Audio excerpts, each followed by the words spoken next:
In this video, guys, I'm gonna be explaining a couple of formulas on analytical geometry. This is grade 12, grade 10. This can be also grade 11 if you missed it in grade 10. Okay, this is very important parts of analytical geometry to know when to use the formula, because obviously the formulas we all know how to memorize them or how to remember them. Okay. So the one thing that you must remember here, you apply this formula when you're given 2 points. Okay, 2 points. Okay, remember each point has got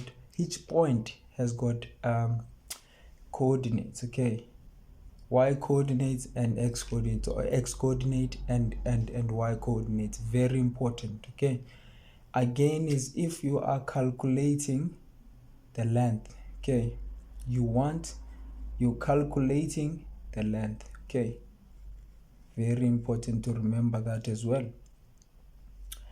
And then another thing that I'm gonna touch it for now, and I'm gonna explain it in details when I get there, okay, is when you have to prove a certain shapes. Okay, that is application part of it. Okay, application, we will touch to it, okay, when we get to the shapes. Okay, so this is very important, but for now, just to calculate straightforward question is when you're calculating the length and then you're given 2 points. Okay, indirectly or directly given 2 points is very important also. Okay, and then now I want to come to midpoint, right?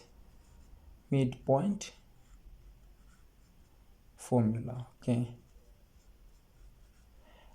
midpoint formula, guys, is given in it's one formula, but it can be shaped in different forms. Okay, in 2 forms. Okay, so the midpoint is capital letter M, guys, capital letter M. Okay, then that gives you x1 plus x2 over 2 is 2, y1 plus y2 over 2. Okay, another thing that you must remember, M, guys, consists of x midpoint and y at midpoint. Okay, that means each part here, this is the same as that part, and this is also the same as this one. Okay, therefore you can simply say that x at midpoint, guys, is equal to x1 plus x2.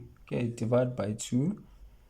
Or you can say y at midpoint, guys, is the same as y1 plus y2 over 2. Very important. Okay, guys, this is not different to that one. It's just translated, that one translated to here. Okay, when do you use this one? It's simple, guys. All of them you can use in any form, but this one you use it when you are given midpoint.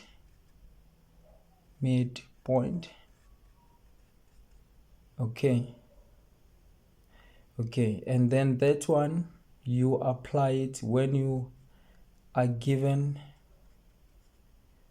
or when you calculating midpoint here. Okay, you calculating midpoint for that one. Here you are given the midpoint, you're calculating either one of the points or 2 of the points that the midpoint is on. Okay, very important. I hope I was clear as possible, guys. This is very important part where people don't know what to do, and they think that they are being tested incorrectly, and that is absolutely easy if you remember this. Okay, very important. I will be explaining more on gradient as well. This one is not much on application, but application part of it also comes into play, but we'll touch it when we get there. Okay, application. Okay, also here. So I'm gonna put a question mark there. I'm gonna put a question mark also there, because I have to remember that I have to explain in details when I get them. Okay, so the next video will be on will be on the midpoint formula. Okay, I'm still explaining the formulas, guys, very important. I'm still gonna do the questions one in each part at least, so that you can understand how to apply it.